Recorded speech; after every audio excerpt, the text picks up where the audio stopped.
ತಮ್ಮ ಗ್ರಂಥವಾದ ಸುಶ್ರುತ ಸಂಹಿತದಲ್ಲಿ ರಚಿಸಿದ್ದಾರೆ. ಮಾನವನ ಶಸ್ತ್ರಚಿಕಿತ್ಸೆಯನ್ನು 8 ವಿಭಾಗದಲ್ಲಿ ವರ್ಗೀಕರಿಸಿದ್ದಾರೆ. ಉತ್ತರ ಪ್ರದೇಶದ ವಾರಣಾಸಿ ಬಳಿಯ ಗಂಗಾ ನದಿಯ ತಟದಲ್ಲಿ ಸುಮಾರು ಕ್ರಿಸ್ತಪೂರ್ವ 8ನೇ ಶತಮಾನದಲ್ಲಿ ವಾಸವಾಗಿದ್ದರು. ಅಲ್ಲಿ ಇವರ ಬೋಧನೆಗಳನ್ನು ಮತ್ತು ಅನೇಕ ಶಸ್ತ್ರಚಿಕಿತ್ಸೆಗಳನ್ನು ಇವರು ಅಧ್ಯಯನ ಮಾಡಿದ್ದಾರೆ. ಸುಶ್ರುತ ಸಂಹಿತವು ಸಂಸ್ಕೃತ ಭಾಷೆಯಲ್ಲಿದ್ದು ಆಯುರ್ವೇದ ಔಷಧಿಗಳೊಂದಿಗೆ ಶಸ್ತ್ರಚಿಕಿತ್ಸೆಗಳ ಬಗ್ಗೆ ಮಾಹಿತಿ ನೀಡುತ್ತದೆ. ವೈದ್ಯಕೀಯ ಕ್ಷೇತ್ರಕ್ಕೆ ಸುಶ್ರುತರವರು ನೀಡಿದ ಪ್ರಮುಖ ಕೊಡುಗೆ ಎಂದರೆ ಪ್ಲಾಸ್ಟಿಕ್ ಸರ್ಜರಿ. ಮೊಟ್ಟ ಮೊದಲ ಬಾರಿಗೆ ಇವರು ಪ್ಲಾಸ್ಟಿಕ್ ಸರ್ಜರಿನ ಪರಿಚಯಿಸಿದರು. ಮೂತ್ರದ ಕಲ್ಲು ಮತ್ತು ವಿಧಗಳ ಬಗ್ಗೆ ಮಾಹಿತಿಯನ್ನು ನೀಡಿದ್ದಾರೆ. ಸುಶ್ರುತರವರ ಪ್ರತಿಮೆಯು ಉತ್ತರಾಖಂಡದ ಹರಿದ್ವಾರದ ರಾಮದೇವ ಗುರೂಜಿ ಪತಾಂಜಲಿ ಯೋಗ ಪೀಠದಲ್ಲಿದೆ. ಇವರ ಸ್ವಲ್ಪ ಸ್ಲೋಗಳು ಎಂಥದ್ದು ಸ್ವಲ್ಪ ಜೋರ ಅಂತ ನಮ್ಮ ಮನೇಲಿ ಇಬ್ಬರು ಓದ್ಕೋಬೇಕು ಕುಮಾರಿ, ಅರ್ಥ ಮಾಡಿಕೆ ಕೇಳಿಸ್ಬಾರ್ದ ಅದಕ್ಕೆ ಹೇಳಿದ್ನಪ್ಪ ಅಷ್ಟೇ. ಹೆಂಗಿನ ಹೇಳುವ. ವೈದ್ಯಕೀಯ ಕ್ಷೇತ್ರಕ್ಕೆ ಸುಶ್ರುತ ಅವರು ನೀಡಿದ ಪ್ರಮುಖ ಕೊಡುಗೆ ಎಂದರೆ ಪ್ಲಾಸ್ಟಿಕ್ ಸರ್ಜರಿ. ಇಷ್ಟಾದ್ರೂ ಸಾಕಾ? ಹೇಳು. ಮೊಟ್ಟ ಮೊದಲ ಬಾರಿಗೆ ಪರಿಚಯಿಸಿದರು. ಮೂತ್ರದ ಕಲ್ಲು ಮತ್ತು ಅವುಗಳ ವಿಧಗಳ ಬಗ್ಗೆ ಮಾಹಿತಿ ನೀಡಿದ್ದಾರೆ. ಸುಶ್ರುತ ಅವರ ಪ್ರತಿಮೆಯು ಉತ್ತರಾಖಂಡದ ಹರಿದ್ವಾರದ ರಾಮದೇವ ಗುರೂಜಿಯವರ ಪತಾಂಜಲಿ ಯೋಗ ಪೀಠದಲ್ಲಿ ಕಂಡುಬರುತ್ತದೆ. ಹರಿದ್ವಾರದ ರಾಮದೇವ ಗುರೂಜಿಯವರ ಪತಂಜಲಿ ಯೋಗ ಪೀಠದಲ್ಲಿ ಇವರ ಮೂರ್ತಿ ಕಂಡುಬರುತ್ತೆ. ನೆಕ್ಸ್ಟ್ ಬರುವಂತನು ಗುಕ್ಲೈಮೋ ಮಾರ್ಚೆಸಿ ಮಾರ್ಕೋನಿ, ಅಂದ್ರೆ ಮಾರ್ಕೋನಿ ರೇಡಿಯೋ ಕಂಡುಹಿಡಿತಾನಲ್ಲ ಅವನ ಪೂರ್ತಿ ಹೆಸರು ಗುಕ್ಲೈಮೋ ಮಾರ್ಚೆಸಿ ಮಾರ್ಕೋನಿ. ಅತಿ ದೂರದ ರೇಡಿಯೋ ಪ್ರಸಾರದ ಪಿತಾಮಹ ಮತ್ತು ರೇಡಿಯೋ ಸಂಶೋಧಕರೆಂದೇ ಖ್ಯಾತರಾದ ಪ್ರತಿಭಾವಂತ ವಿಜ್ಞಾನಿ ಮತ್ತು ಸಂಶೋಧಕರಾದ ಮಾರ್ಕೋನಿಯವರು ಇಟಲಿ ದೇಶದವರು. ಜಗತ್ತಿನ ಯಾವುದೇ ಮೂಲೆಯಲ್ಲಿ ನಡೆಯುತ್ತಿರುವ ಘಟನೆಗಳ ಬಗ್ಗೆ ತಕ್ಷಣ ತಿಳಿಯುವಂತೆ ಮಾಡುವ ಬಾನುಲಿ ವ್ಯವಸ್ಥೆಗೆ ಸಂಬಂಧಿಸಿದಂತೆ ಪ್ರಯೋಗಗಳನ್ನು ಮಾಡಿ ಟ್ರಾನ್ಸಿಸ್ಟರ್ಗಳ ಮೂಲಕ ಆಲಿಸುವಂತೆ ಮಾಡಿದರು. ಇವರು ಮಾಡಿದ ಈ ಅದ್ಭುತ ಸಾಧನೆಯಿಂದ 1884ರಲ್ಲಿ ತಂತಿಯ ಸಹಾಯವಿಲ್ಲದೆ ಸಂದೇಶವನ್ನು ರವಾನಿಸಲು ಸಾಧ್ಯ ಎಂಬುದನ್ನು ಪ್ರಯೋಗ ಮಾಡಿ ತೋರಿಸಿದರು. 1885ರಲ್ಲಿ ಮೊಟ್ಟ ಮೊದಲ ಬಾರಿಗೆ ತಂತಿ ರಹಿತ ಸಂದೇಶಗಳನ್ನು ರವಾನಿಸುವಲ್ಲಿ ಯಶಸ್ವಿಯಾದರು. ಇವರು ಮಾಡಿದ ಪ್ರಯೋಗವು ಮುಂದಿನ ದಿನಗಳಲ್ಲಿ ತಂತಿರಹಿತ ಟೆಲಿಗ್ರಾಫ್ ರೇಡಿಯೋ ಪ್ರಸಾರವಾಗಲು ಕಾರಣವಾಯಿತು. ಇವರು 1897ರಲ್ಲಿ ವೈರ್ಲೆಸ್ ಟೆಲಿಗ್ರಾಫ್ ಅಂಡ್ ಸಿಗ್ನಲ್ ಅನ್ನು ಸ್ಥಾಪಿಸಿದರು. ಮಾರ್ಕೋನಿಯವರ ಈ ಸಾಧನೆಗಾಗಿ ಕಾರ್ಡ್ ಫರ್ಡಿನಾಂಡ್ ರವರೊಂದಿಗೆ ಭೌತಶಾಸ್ತ್ರ ವಿಭಾಗಕ್ಕೆ 1909ರಲ್ಲಿ ನೊಬೆಲ್ ಪ್ರಶಸ್ತಿಯನ್ನು ಇವರು ಗೌರವಿಸಲಾಗಿದೆ. ನೆಕ್ಸ್ಟ್ ಇವರು ಮಾರ್ಕೋನಿ ತತ್ವಗಳನ್ನು ಅಭಿವೃದ್ಧಿಪಡಿಸಿದರು. ಮಾರ್ಕೋನಿಯವರು 1937ರಲ್ಲಿ ಜುಲೈ 20ರಂದು ತಮ್ಮ 63ನೇ ವಯಸ್ಸಿನಲ್ಲಿ ಹೃದಯಾಘಾತದಿಂದ ಮರಣ ಹೊಂದಿದರು. ಪಾಪ.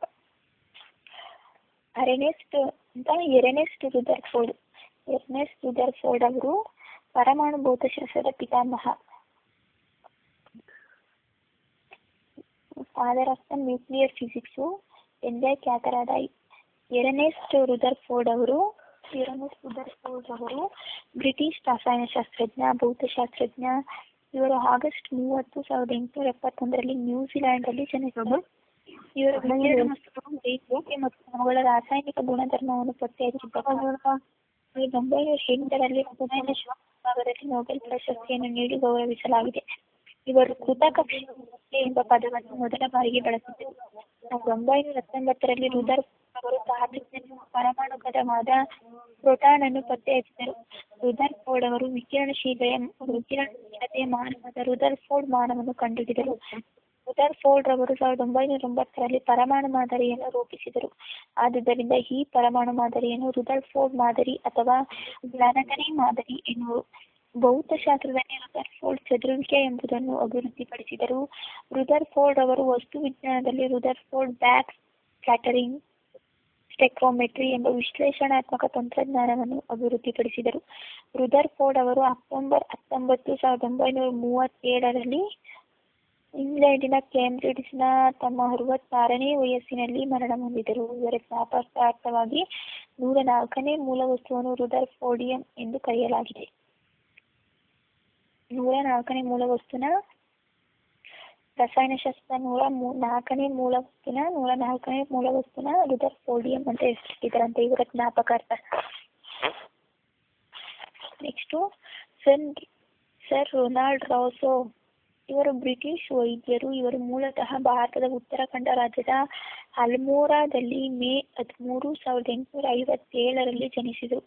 1902ರಲ್ಲಿ ವೈದ್ಯಕೀಯ ವಿಭಾಗದ ನೊಬೆಲ್ ಪ್ರಶಸ್ತಿಯನ್ನು ಪಡೆದರು. ಇವರು ಮಲೇರಿಯಾ ರೋಗವು ಹರಡಲು ಕಾರಣವಾದ ಅನಾಫೆಲಿಸ್ ಸೊಳ್ಳೆಯಿಂದ ಕಂಡುಹಿಡಿದರಿಂದ ಇವರಿಗೆ ಮಲೇರಿಯಾ ಹರಡುವುದನ್ನು ಕಂಡುಹಿಡಿದಿಂದ ಇವರಿಗೆ ನೊಬೆಲ್ ಪಾರಿತೋಷಕ ಸಿಗುತ್ತೆ.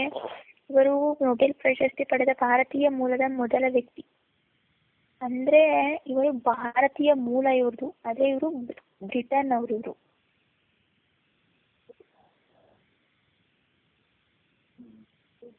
ಇವರು 1881ರಲ್ಲಿ ಇಂಡಿಯನ್ ಮೆಡಿಕಲ್ ಸರ್ವಿಸ್ನಲ್ಲಿ ಸೇವೆ ಸಲ್ಲಿಸಿದ್ದರು. ಇವರು ಕೋಲ್ಕತ್ತಾ ಪ್ರೆಸಿಡೆನ್ಸಿ ಜನರಲ್ ಹಾಸ್ಪಿಟಲ್ನಲ್ಲಿ ಮಲೇರಿಯಾಕ್ಕೆ ಸಂಬಂಧಿಸಿದಂತೆ ಕಾರ್ಯನಿರ್ವಹಿಸುತ್ತಿದ್ದರು. ನಂತರ ಯುನೈಟೆಡ್ ಕಿಂಗ್ಡಮ್ನಲ್ಲಿ ಸಂಶೋಧನೆಯನ್ನು ಮುಂದುವರಿಸಿದ ಇವರು ಮಲೇರಿಯಾ ನಿಯಂತ್ರಣಕ್ಕೆ ಸಂಬಂಧಿಸಿದಂತೆ ಅನಾಫಿಲಿಸ್ ಸೊಳ್ಳೆಯ ರೋಗ ಹರಡಲು ಕಾರಣವೆಂದು ಜಗತ್ತಿಗೆ ಪರಿಚಯಿಸಿದರು. ಇವರು 1932 ಸೆಪ್ಟೆಂಬರ್ 16ರಂದು ಇಂಗ್ಲೆಂಡಿನ ಲಂಡನ್ನಲ್ಲಿ ಅಸ್ತಮಾ ರೋಗದಿಂದ ಬಳಲಿ ಸಾವನ್ನಪ್ಪಿದರು. Ronald Raas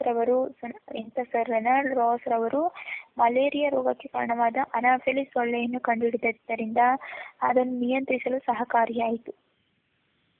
next William Ramsay. Sir William Ramsay ಅವರು ಸ್ಕಾಟಿಷ್ ದೇಶದ ರಸಾಯನಶಾಸ್ತ್ರಜ್ಞರು. ಇವರು ಗಾಳಿಯಲ್ಲಿರುವ ಜಡ ಅನಿಲಗಳನ್ನು ಸಂಶೋಧಿಸಿದರು. ಇವರ ಈ ಸಂಶೋಧನೆಗಾಗಿ 1904ರಲ್ಲಿ ರಸಾಯನಶಾಸ್ತ್ರ ವಿಭಾಗದ ನೊಬೆಲ್ ಪ್ರಶಸ್ತಿಯನ್ನು ನೀಡಿ ಗೌರವಿಸಲಾಗಿದೆ. 1904ರಲ್ಲಿ ಲಾರ್ಡ್ ರ್ಯಾಲಿ ಕೂಡ ಜಡ ಅನಿಲ ಆರ್ಗಾನ್ ಅನ್ನು ಪತ್ತೆ ಹಚ್ಚಿದ್ದಕ್ಕಾಗಿ ನೊಬೆಲ್ ಪ್ರಶಸ್ತಿಯನ್ನು ಪಡೆದಿದ್ದರು.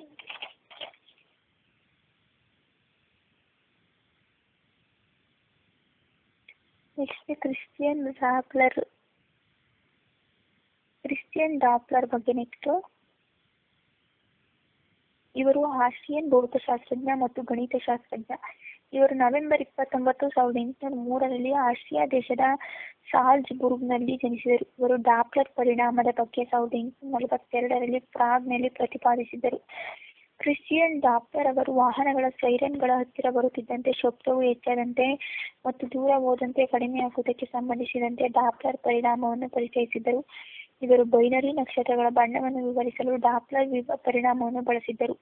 ನಕ್ಷತ್ರಗಳ ಬಣ್ಣಗಳಲ್ಲಿ ಆಗುತ್ತಿರುವ ವ್ಯತ್ಯಾಸವನ್ನು ಡಾಪ್ಲರ್ ಪರಿಣಾಮದ ಮೂಲಕ ವಿವರಿಸಿದರು. ಕ್ರಿಶ್ಚಿಯನ್ ಡಾಪ್ಲರ್ ಅವರು ಮಾರ್ಚ್ 17, 1853ರಂದು ಶ್ವಾಸಕೋಶಕ್ಕೆ ಸಂಬಂಧಿಸಿದ ರೋಗದಿಂದ ಮರಣ ಹೊಂದಿದ್ದಾರೆ. ಇವರು ಜಸ್ಟ್ 50 ಇಯರ್ಸ್ ಅಷ್ಟೇ ಬದುಕೋದು. ಕೇಳಿಸ್ತಾಯ್ತಾ ಕುಮಾರಿ? J Thomson. ಇವರ ಪೂರ್ಣ ಹೆಸರು ಸರ್ ಜೋಸೆಫ್ ಜಾನ್ ಥಾಮ್ಸನ್ ಅಂತ. Joseph John Thomson, J Thomson, Joseph John Thomas ಅಂತ. ಇವರು ಬ್ರಿಟಿಷ್ ಭೌತಶಾಸ್ತ್ರಜ್ಞ ಮತ್ತು ನೊಬೆಲ್ ಪುರಸ್ಕೃತರು. ಪರಮಾಣುವಿನ ಬೀಜಕೇಂದ್ರದ ಸುತ್ತಲೂ ವಿವಿಧ ಕಕ್ಷೆಯಲ್ಲಿ ಸುತ್ತುವ ಎಲೆಕ್ಟ್ರಾನ್ಗಳನ್ನು ಮತ್ತು ಪರಮಾಣುವಿನ ಸಮಸ್ಥಾಯಿಗಳನ್ನು ಕಂಡುಹಿಡಿದಿದ್ದಾರೆ. ಇವರು ಎಲೆಕ್ಟ್ರಾನ್ಗಳನ್ನು ಸಂಶೋಧಿಸಿದ್ದಕ್ಕಾಗಿ ಮತ್ತು ಅನಿಲಗಳಲ್ಲಿ ವಿದ್ಯುತ್ ಶಕ್ತಿಯ ವಹನಕ್ಕೆ ಸಂಬಂಧಿಸಿದಂತೆ ಮಾಡಿದ ಸಂಶೋಧನೆಗಾಗಿ ಭೌತಶಾಸ್ತ್ರ ವಿಭಾಗದಲ್ಲಿ ನೊಬೆಲ್ ಪ್ರಶಸ್ತಿಯನ್ನು 1906ರಲ್ಲಿ ನೀಡಿ ಗೌರವಿಸಲಾಯಿತು. ಇವರು ಕಣಗಳ ತೂಕವನ್ನು ಕಂಡುಹಿಡಿಯಲು ಸಹಕಾರಿಯಾದ ಮಾಸ್ ಸ್ಪೆಕ್ಟ್ರೋಮೀಟರ್ ಎಂಬ ಸಾಧನವನ್ನು ಸಂಶೋಧಿಸಿದರು. ಇವರು ಡೆಲ್ಟಾ ಕಿರಣ ಎಂಬ ಪದವನ್ನು ಮೊದಲ ಬಾರಿಗೆ ಉಚ್ಚರಿಸಿದ್ದರು. ಡೆಲ್ಟಾ ಕಿರಣ ಎಂಬ ಪದವನ್ನು ಮೊದಲು ಉಚ್ಚರಿಸಿದವರು ಜೆ ಥಾಮ್ಸನ್ ಅವರು. ಜೆ ಥಾಮ್ಸನ್ ಅವರು ಥಾಮ್ಸ್ನ ಸ್ಕ್ಯಾಟರಿಂಗ್ ಎಂಬುದನ್ನು ವಿವರಿಸಿದರು. ಜೆ ಥಾಮ್ಸನ್ ಅವರಿಗೆ ರಾಯಲ್ ಪದಕ, ಎಲೆಕ್ಟ್ರಿಸೆನ್ಸ್ ಪದಕ, ಫ್ರಾಂಕ್ಲಿನ್ ಪದಕಗಳು ಲಭಿಸಿವೆ. ಇವರು 1940 ಆಗಸ್ಟ್ 30ರಂದು ನಿಧನರಾದರು. ನೆಕ್ಸ್ಟ್ ಹೆನ್ರಿ ಮೊಯಿಸನ್ ಅವರು ಫ್ರೆಂಚ್ ರಸಾಯನಶಾಸ್ತ್ರಜ್ಞರು. ಇವರು ಪೊಟ್ಯಾಷಿಯಂ ಹೈಡ್ರೋಜನ್ ಡೈ ಫ್ಲೋರೈಡ್ ಎಂಬ ಸಂಯುಕ್ತ ವಸ್ತುವಿನಿಂದ ಫ್ಲೋರಿನ್ ಅನ್ನು ಪ್ರತ್ಯೇಕಿಸುವ ಮೂಲಕ ಫ್ಲೋರಿನ್ ಮೂಲ ವಸ್ತುವನ್ನು ಕಂಡುಹಿಡಿದರು. ಫ್ಲೋರಿನ್ ಅನ್ನು ಕಂಡುಹಿಡಿದಕ್ಕಾಗಿ ಇವರಿಗೆ 1906ರಲ್ಲಿ ರಸಾಯನಶಾಸ್ತ್ರ ವಿಭಾಗದಲ್ಲಿ ನೊಬೆಲ್ ಪ್ರಶಸ್ತಿ ಸಿಕ್ಕಿದೆ ಹೆನ್ರಿ ಮೊಯಿಸ್ ಅವರಿಗೆ. ಫ್ಲೋರಿನ್ ಯೂಸ್ ಮಾಡೋದ್ರಿಂದ ಯಕೃತ್ ಮತ್ತೆ ಮೂತ್ರಪಿಂಡಗಳಿಗೆ ಹಾನಿಯಾಗುತ್ತೆ.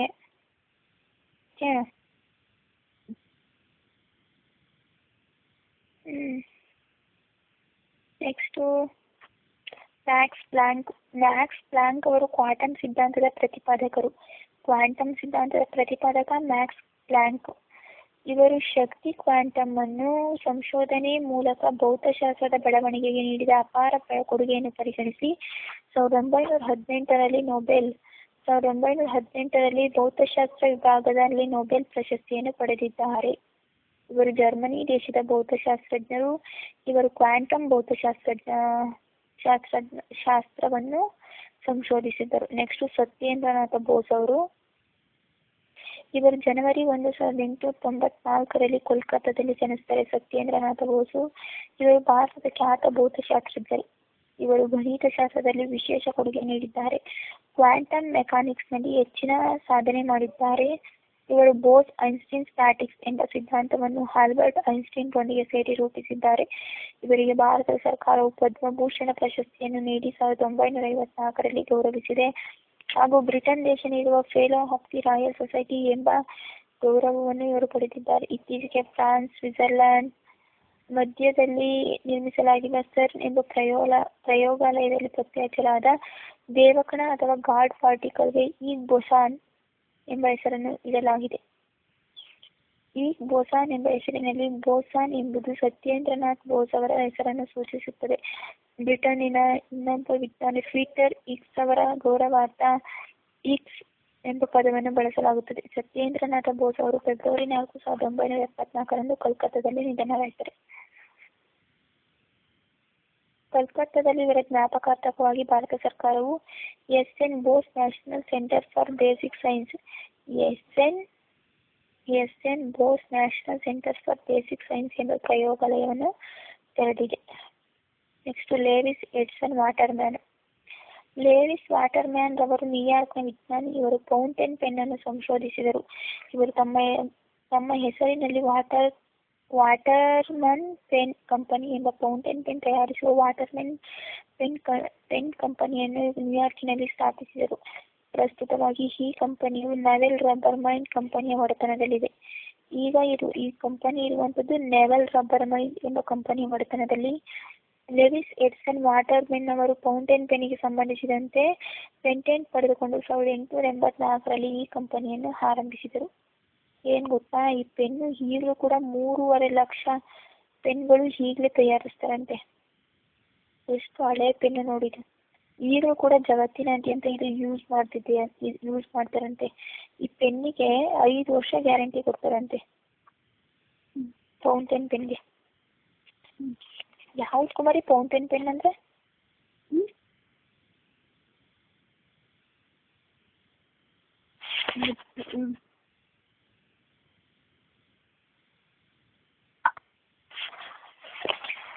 ಆರ್ವೆ ವಿಲಿಯಂ ಕುಶ್ಚಿಂಗ್ ಅವರು ಅಮೆರಿಕದ ನರತಜ್ಞರು. ಇವರು ಮೆದುಳಿನ ಶಸ್ತ್ರಚಿಕಿತ್ಸೆಯ ಪ್ರವರ್ತಕರಾಗಿದ್ದಾರೆ. ಮೆದುಳಿನ ಶಸ್ತ್ರಚಿಕಿತ್ಸೆಯ ಪ್ರವರ್ತಕರು ವಿಲಿಯಂ ಕುಶ್ಚಿಂಗ್ ಅವರು. ಇವರು ಮೊಟ್ಟ ಮೊದಲ ಬಾರಿಗೆ ಕುಶ್ಚಿಂಗ್ ಸಿಂಡ್ರೋಮ್ ಅನ್ನು ವಿವರಿಸಿದ್ದರು. ಇವರನ್ನು ಆಧುನಿಕ ನರಶಸ್ತ್ರಚಿಕಿತ್ಸೆಯ ಪಿತಾಮಹ ಎಂದು ಕರೆಯುತ್ತಾರೆ. ಆಧುನಿಕ ನರಶಸ್ತ್ರಚಿಕಿತ್ಸೆಯ ಪಿತಾಮಹ ಎಂದು ಆರ್ವೆ ವಿಲಿಯಂ ಕುಶ್ಚಿಂಗ್ನ ಕರೆಯುತ್ತಾರೆ. ಇವರು ಮೊಟ್ಟ ಮೊದಲ ಬಾರಿಗೆ ಕುಶ್ಚಿಂಗ್ ರೋಗದ ಬಗ್ಗೆ ಪತ್ತೆ ಹಚ್ಚಿ ಕುಶ್ಚಿಂಗ್ ಸಿಂಡ್ರೋಮ್ ಉಂಟಾಗಲು ಕಾರಣವನ್ನು ಜಗತ್ತಿಗೆ ಪರಿಚಯಿಸಿದರು. ಪಿಟ್ಯುಟರಿ ಗ್ರಂಥಿಯು ಕಾರ್ಯಗಳ ವೈಪರೀತ್ಯದಿಂದ ಇಂತಹ ಕುಶ್ಚಿಂಗ್ ರೋಗವು ಕಂಡುಬರುತ್ತದೆ ಎಂದು ಜಗತ್ತಿಗೆ ಪರಿಚಯಿಸಿದರು. ಮೊಟ್ಟ ಮೊದಲ ಬಾರಿಗೆ ಇವರು ಮೆದುಳಿನ ಶಸ್ತ್ರಚಿಕಿತ್ಸೆ ಮಾಡುವುದನ್ನು ಜಗತ್ತಿಗೆ ಪರಿಚಯಿಸಿದರು. ಇವರು ಮಾಡಿದ ಸಂಶೋಧನೆ ಮತ್ತು ವೈದ್ಯಕೀಯ ಕ್ಷೇತ್ರದಲ್ಲಿ ಸಲ್ಲಿಸಿದ ಸೇವೆಗಾಗಿ ಪುಲಿಟ್ಜರ್ ಪ್ರಶಸ್ತಿಯನ್ನು royal Swedish academy of sciences ಪ್ರಶಸ್ತಿಯನ್ನು 1934ರಲ್ಲಿ ನೀಡಲಾಯಿತು. ಫೆಲೋ ಆಫ್ ರಾಯಲ್ ಸೊಸೈಟಿ ಪ್ರಶಸ್ತಿಯನ್ನು ನೀಡಿ ಗೌರವಿಸಲಾಗಿದೆ. ಇವರಿಗೆ ಕಿರಣಗಳನ್ನು ಮೆದುಳಿನ ಗಡ್ಡೆಯನ್ನು ಉಪಚರಿಸಲು ಬಳಕೆ ಮಾಡಿದರು. ಮೆದುಳಿನ ಶಸ್ತ್ರಚಿಕಿತ್ಸೆಗೆ ಸಂಬಂಧಿಸಿದಂತೆ ಅನೇಕ ಸಂಶೋಧನೆಗಳನ್ನು ನಡೆಸಿದ ಆರ್ವೆ ವಿಲಿಯಂ ಕುಶ್ಚಿಂಗ್ ಅವರು ಆಗಸ್ಟ್ 7, 1939ರಲ್ಲಿ ಅಮೆರಿಕದಲ್ಲಿ ತಮ್ಮ 70ನೇ ವಯಸ್ಸಿನಲ್ಲಿ ನಿಧನರಾದರು. Next Benjamin Franklin. Benjamin Franklin ರವರು ಅಮೆರಿಕ ಸಂಯುಕ್ತ ಸಂಸ್ಥಾಪಕ ಪಿತಾಮಹರಲ್ಲಿ ಒಬ್ಬರು. ಅಂದರೆ ಅಮೆರಿಕ ಸಂಯುಕ್ತ ಸಂಸ್ಥಾಪಕರಲ್ಲಿ ಇವರು ಕೂಡ ಒಬ್ಬರು. ಅವಾಗ ಸ್ವಾತಂತ್ರ್ಯ ಹೋರಾಡ್ತಿದ್ರಲ್ಲ ಅಮೆರಿಕದಲ್ಲಿ ಆಗ. ಇವರೊಬ್ಬ ವಿಜ್ಞಾನಿ, ರಾಜಕೀಯ ಚಿಂತಕರು, ಸಂಶೋಧಕರು, ಸಂಗೀತಗಾರರು, ಅಮೆರಿಕದ ರಾಜಕಾರಣಿಯಾಗಿದ್ದರು. ಇವರು ವಿದ್ಯುತ್ ಶಕ್ತಿಗೆ ಸಂಬಂಧಿಸಿದಂತೆ ಅನೇಕ ಕೊಡುಗೆಗಳನ್ನು ನೀಡಿದ್ದಾರೆ. ಇವರು ಮಿಂಚು ಬಂಧಕಗಳನ್ನು ಕಂಡುಹಿಡಿದು ದೊಡ್ಡ ದೊಡ್ಡ ಕಟ್ಟಡ ಮತ್ತು ಹಡಗುಗಳಲ್ಲಿ ಮಿಂಚಿನಿಂದ ಸಂರಕ್ಷಿಸುವ ವಿಧಾನವನ್ನು ಜನರಿಗೆ ಜಗತ್ತಿಗೆ ಪರಿಚಯಿಸಿದ್ದರು. ಇವರು ಕಣ್ಣಿನ ಕನ್ನಡಕಗಳಾದ ಬಯೋಫೋಕಲ್ಸ್ ಎಂಬ ಕನ್ನಡಕಗಳನ್ನು ಸಂಶೋಧನೆ ಮಾಡ್ತಾರೆ. ಫ್ರಾಂಕ್ಲಿನ್ ಸ್ಟೌವ್ ಸಂಶೋಧಿಸಿದ್ದರು. ವಾಹನಗಳು ಕ್ರಮಿಸಿದ ದೂರವನ್ನು ಕಂಡುಹಿಡಿಯಲು ಓಡೋಮೀಟರ್ ಅನ್ನು ಅಭಿವೃದ್ಧಿಪಡಿಸಿದರು. ಇವರು ವಿದ್ಯುತ್ ಕ್ಷೇತ್ರಕ್ಕೆ ಸಂಬಂಧಿಸಿದಂತೆ ಮಾಡಿದ ಸಂಶೋಧನೆಗಳು ಮುಂದಿನ ದಿನಗಳಲ್ಲಿ ವಿದ್ಯುತ್ತನ್ನು ಸಂಶೋಧಿಸಲು ಸಹಕಾರಿಯಾಗಿತ್ತು. ಆದ್ದರಿಂದ ಇವರನ್ನು ವಿದ್ಯುತ್ ಶಕ್ತಿಯ ಜನಕ ಎಂದು ಕರೆಯುತ್ತಾರೆ. ಇವರು ಮಾಡಿದ ಪ್ರಯೋಗಗಳನ್ನು ಆಧರಿಸಿ ಮೈಕಲ್ ಫ್ಯಾರಡೆ ಅವರು ಕೂಡ ವಿದ್ಯುತ್ಗೆ ಸಂಬಂಧಿಸಿದ ಅನೇಕ ಸಂಶೋಧನೆಗಳನ್ನು ಮಾಡಿದ್ದಾರೆ. ಬೆಂಜಮಿನ್ ಫ್ರಾಂಕ್ಲಿನ್ ಅವರು 1970 ಏಪ್ರಿಲ್ 17ರಂದು ಅಮೆರಿಕದಲ್ಲಿ ನಿಧನರಾದರು. ಇಷ್ಟು ವಿಜ್ಞಾನ. ಹಲೋ ಕುಮಾರಿ, ಹೇಳು. ನಾನು ಹೇಳ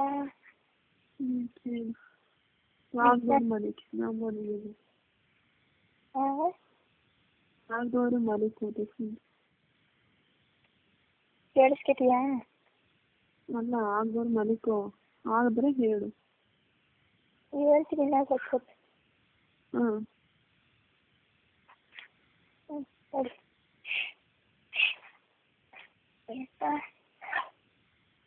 ಭಾರತೀಯ ಬಾಹ್ಯಾಕಾಶ ಸಂಶೋಧನಾ ಸಂಸ್ಥೆ ಇಸ್ರೋ ಬಗ್ಗೆ ಹೇಳ್ತೀನಿ ಈಗ. ಇಸ್ರೋ ಭಾರತದ ಪ್ರತಿಷ್ಠಿತ ಬಾಹ್ಯಾಕಾಶ ಸಂಶೋಧನಾ ಸಂಸ್ಥೆಯಾದ ಇಸ್ರೋ ತನ್ನದೇ ಆದ ಇತಿಹಾಸವನ್ನು ನಿರ್ಮಿಸಿದೆ. ಕಡಿಮೆ ಅವಧಿಯಲ್ಲಿ ನಾನು ಮೊದಲಿಂದ ರೆಕಾರ್ಡ್ ಮಾಡ್ತಿದ್ದೀನಿ. ಭಾರತೀಯ ಬಾಹ್ಯಾಕಾಶ ಸಂಶೋಧನಾ ಸಂಸ್ಥೆ ಇಸ್ರೋ ಭಾರತದ ಪ್ರತಿಷ್ಠಿತ ಬಾಹ್ಯಾಕಾಶ ಸಂಶೋಧನಾ ಸಂಸ್ಥೆಯಾದ ಇಸ್ರೋ ತನ್ನದೇ ಆದ ಇತಿಹಾಸವನ್ನು ನಿರ್ಮಿಸಿದೆ. ಕಡಿಮೆ ಅವಧಿಯಲ್ಲಿ ಹೆಚ್ಚಿನ ಸಾಧನೆ ಮಾಡಿರುವ ಇಸ್ರೋ ಜಗತ್ತಿನ ಬಲಿಷ್ಠವಾದ ಬಾಹ್ಯಾಕಾಶ ಸಂಸ್ಥೆಗಳ ಪಟ್ಟಿಗೆ ಸೇರಿದೆ. ಅಂತಾರಾಷ್ಟ್ರೀಯವಾಗಿ ಮುಂಚೂಣಿಯಲ್ಲಿರುವ 6 ಬಾಹ್ಯಾಕಾಶ ಸಂಸ್ಥೆಗಳಲ್ಲಿ ಇದು ಒಂದಾಗಿದೆ. ಯುಎಸ್ಎನ ನಾಸಾ, ರಷ್ಯಾ ದೇಶದ RKA, ಯುರೋಪ್ ಯೂನಿಯನ್ನ ಯುರೋಪಿಯನ್ ಸ್ಪೇಸ್ ಏಜೆನ್ಸಿ, ಚೀನಾ ದೇಶದ CNSA China national space administration, CNSA ಅದು ಚೀನಾದು, CNSA China national space administration, Japan ದೇಶದ JAXA Japan aerospace exploration agency. ಇಂತಹ ಪ್ರಬಲ ಸಂಸ್ಥೆಯೊಂದಿಗೆ ISRO, Indian space research organisation ಕೂಡ ಸೇರ್ಪಡೆಯಾಗಿದೆ. ಇಸ್ರೋ ಸಂಸ್ಥೆಯು ವಿಜ್ಞಾನ ಮತ್ತು ತಂತ್ರಜ್ಞಾನವನ್ನು ಬಳಸುತ್ತಾ ಮತ್ತು ಅನ್ವಯಿಸುತ್ತಾ ಸಮಾಜ ಮತ್ತು ದೇಶದ ಅಭಿವೃದ್ಧಿಗೆ ಪೂರಕವಾದ ಸಂಸ್ಥೆಯಾಗಿದೆ. ಭಾರತದಲ್ಲಿ ಬಾಹ್ಯಾಕಾಶ ಸಂಸ್ಥೆಯ ಉಗಮ. ಇಸ್ರೋ ಸ್ಥಾಪನೆಗಿಂತ ಮೊದಲೇ ಭಾರತದಲ್ಲಿ ಬಾಹ್ಯಾಕಾಶ ಸಂಶೋಧನೆ ಕಾರ್ಯಗಳು ಆರಂಭವಾಗಿದ್ದವು. ಭಾರತೀಯ ಬಾಹ್ಯಾಕಾಶ ಕಾರ್ಯಕ್ರಮಕ್ಕಾಗಿ ಭಾರತೀಯ ರಾಷ್ಟ್ರೀಯ ಬಾಹ್ಯಾಕಾಶ ಸಂಶೋಧನಾ ಸಮಿತಿಯನ್ನು ಸ್ಥಾಪಿಸಲಾಗಿತ್ತು. ಭಾರತೀಯ ಬಾಹ್ಯಾಕಾಶ ಸಂಶೋಧನಾ ರಾಷ್ಟ್ರೀಯ ಸಮಿತಿ, Indian national committee for space ರಿಸರ್ಚ್ನ ಯಾರ ಒಂದು ಅಧ್ಯಕ್ಷತೆಯಲ್ಲಿ ರೂಪಿಸಿರ್ತಾರೆ ಅಂದರೆ 1962ರಲ್ಲಿ ಡಾಕ್ಟರ್ ವಿಕ್ರಮ್ ಸಾರಾಭಾಯಿ ಅವರ ನೇತೃತ್ವದಲ್ಲಿ ಭಾರತ ಸರ್ಕಾರ ನೇಮಿಸಿರುತ್ತೆ. ನೆಕ್ಸ್ಟು ಈ ವೇಳೆಯಲ್ಲಿ ಸಮಿತಿಯ MGK ಮೆನನ್ ರವರ ನೇತೃತ್ವದ ಟಾಟಾ ಮೂಲಭೂತ ಸಂಶೋಧನಾ ಸಂಸ್ಥೆಯು ಒಂದು ಭಾಗವಾಗಿರುತ್ತೆ. MGK ಮೆನನ್ ರವರ ನೇತೃತ್ವದ ಟಾಟಾ ಮೂಲಭೂತ ಸಂಶೋಧನಾ ಸಂಸ್ಥೆಯು ಒಂದು ಭಾಗವಾಗಿರುತ್ತೆ. ಈ ಸಮಿತಿಯು ಪರಮಾಣು ಶಕ್ತಿ ಇಲಾಖೆಯ ಬಾಹ್ಯಾಕಾಶ ವಿಜ್ಞಾನ ಮತ್ತು ಸಂಶೋಧನೆಯ ಜವಾಬ್ದಾರಿಯನ್ನು ವಹಿಸಿಕೊಂಡಿತ್ತು. 1962ರಲ್ಲಿ ಭಾರತೀಯ ರಾಷ್ಟ್ರೀಯ ಬಾಹ್ಯಾಕಾಶ ಸಂಶೋಧನಾ ಸಮಿತಿಯನ್ನು ಸ್ಥಾಪಿಸಿದ ನಂತರ ಡಾಕ್ಟರ್ ವಿಕ್ರಮ್ ಸಾರಾಭಾಯಿ ಮತ್ತು ಡಾಕ್ಟರ್ ಹೋಮಿ ಜಹಾಂಗೀರ್ ಬಾಬಾನ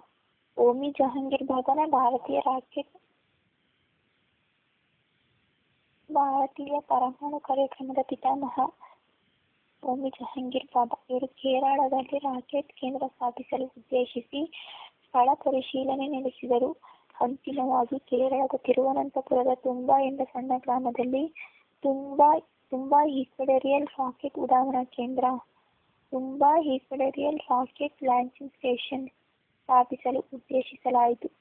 ತಿರುವನಂತಪುರದ ದಕ್ಷಿಣ ಭಾರತದ ತುದಿಯಾಗಿದ್ದು ಭೂಮಿಯ ಕಾಂತೀಯ ಈಕ್ವೆಟರ್ಗೆ ಹತ್ತಿರದಲ್ಲಿದೆ. ನೆಕ್ಸ್ಟ್ ಈಕ್ವೆಟೋರಿಯಲ್ ರಾಕೆಟ್ ಉಡಾವಣಾ ಕೇಂದ್ರ ಅಥವಾ ಈಕ್ವೆಟೋರಿಯಲ್ ರಾಕೆಟ್ ಲಾಂಚಿಂಗ್ ಸ್ಟೇಷನ್ ಕೇರಳದ ಬಳಿ ಇರುವ ಸೇಂಟ್ ಮೇರಿ ಮೆಗಾಡಿಲಿಸ್ ಚರ್ಚ್ ಎಂಬ ಕ್ಯಾಥೋಲಿಕ್ ಚರ್ಚ್ ವಿಜ್ಞಾನಿಗಳ ಕಚೇರಿಯಾಯಿತು. ಇಲ್ಲಿನ ಪಕ್ಕದ ತೆಂಗಿನ ತೋಟದಲ್ಲಿ ಮೊದಲ ಉಡಾವಣಾ ವೇದಿಕೆ ಮಾಡಲಾಯಿತು. ದನಗಳ ಕೊಟ್ಟಿಗೆಯನ್ನೇ ಭಾರತದ ಯುವ ವಿಜ್ಞಾನಿಗಳ ತಂಡವು ಪ್ರಯೋಗಾಲಯವನ್ನು ಮಾಡಿಕೊಂಡು ಸಂಶೋಧನೆ ನಡೆಸಿದರು. ನೆಲದ ಮೇಲೆ ಕುಳಿತು ಕುಮಾರಿ ಒಂದು 1 ಗಂಟೆ ಹೇಳೆ. ಒಂದು 1 ಗಂಟೆ ಹೇಳು ಸಾಕು.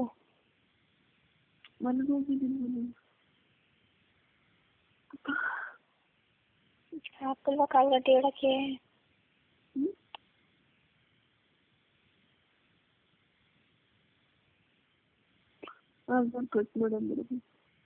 ಅಲ್ಲ ಓದ್ಕೊಳ್ಳೋಣ. ಒಂದು 1 ಗಂಟೆ ಆದ್ಮೇಲೆ ನಾನೇ ಹೇಳ್ತೀನಿ.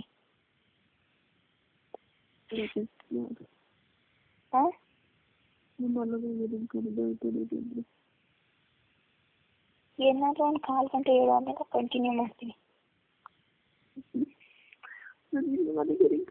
ಹಾಕಲ್ಲ ಹೇಳಕ್ಕೆ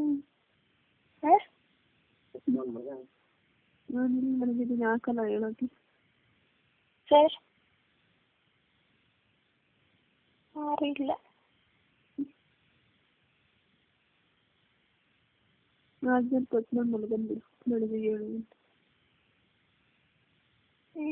ಬೆಳಿಗ್ಗೆ ಕೇಳುವಂತೆ ಬೆಳಿಗ್ಗೆ ಕೆಲಸ ಮಾಡೋದೇ ಐತೆ.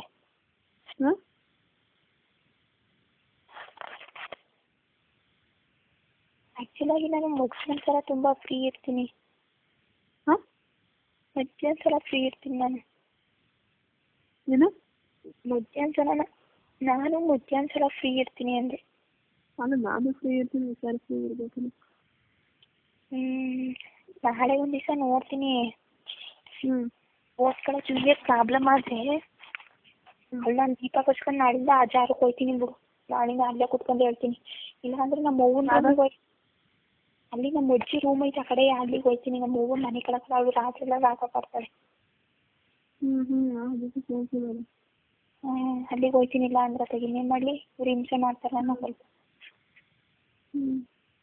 ಕೇಳಿಸ್ಕೆ. ಒಂದು ಸ್ವಲ್ಪ ಹೊತ್ತು ನಿಧಾನ ಕೇಳ್ತೀನಿ. ನಿಧಾನ ಕೇಳ್ತದ ನಿನಗೆ? ಕೇಳಿಸ್ತೈತೆ. ಸರಿ, ನಿಧಾನ ಕೇಳಿಸ್ಕೆ. ಕೇರಳದ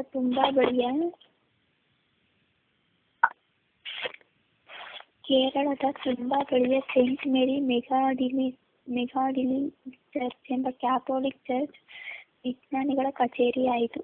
ಇಲ್ಲಿನ ಪಕ್ಕದ ತೆಂಗಿನ ತೋಟದಲ್ಲಿ ಮೊದಲ ಉಡಾವಣಾ ವೇದಿಕೆ ಮಾಡಲಾಯಿತು.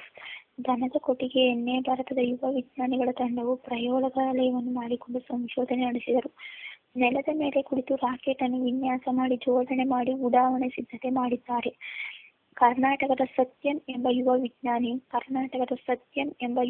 ವಿಜ್ಞಾನಿಯು ಸೈಕಲ್ ಮೇಲೆ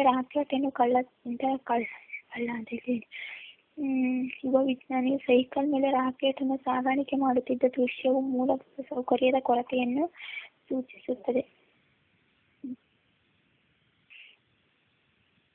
ಕೇಳಿಸ್ಕೊಂಡ?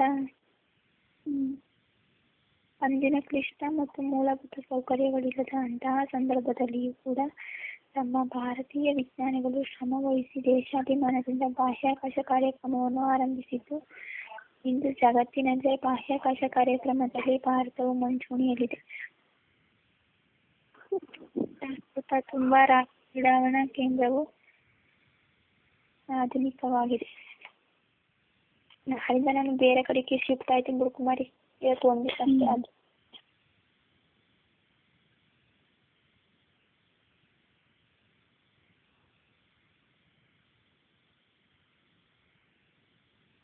ಅಲ್ವಾ, ಕಟ್ ಮಾಡ್ದಾ ಹಾಂ ಕಟ್ ಮಾಡ್ದಾ ಏನು ಮಾಡ್ಲಾ ಅಂತ. ನೀನೊಂದು 1/4 ಗಂಟೆ ಹೇಳಿದ್ರೆ ಸಾಕಾಗಿತ್ತಪ್ಪ, ನಿನಗೆ ಹುಷಾರಿಲ್ಲ ಅಂತೀಯಲ್ಲ. ಅದೇ ಹಾಕೊಳಕ್ಕೆ ಮಲಗೋಗ್ಬಿಟ್ಟಿದ್ದೀನಿ ನೋಡಿ. ಈಗ ಬೆಳಿಗ್ಗೆ ಎಷ್ಟು ಅರ್ಧ ಗಂಟೆನೋ ಹೋದಕ್ಕೆ ಸ್ವಲ್ಪ ಸುಸ್ತಾಗಿದೆ. ಒಂದು ದಿವಸ ಮನಿಕ, ನಾಳಿಂದ ನಾನು ನಮ್ಮ ಅವ್ವನ ರೂಮಿಗೆ ಹೋಗ್ತೀನಿ, ಏನಾದ್ರು ಮ್ಯಾನೇಜ್ ಮಾಡ್ಕೊಂಡು ಮನಿಕ ಗುಡ್ಸಾಯ್ತು. ಇನ್ನೇನು ಮಾಡೋದು, ಆ ಸರ್ ಹೇಳೋರು ಅವ್ರಿಲ್ಲ ಇವತ್ತು. ಸರಿ ಬಾಯ್.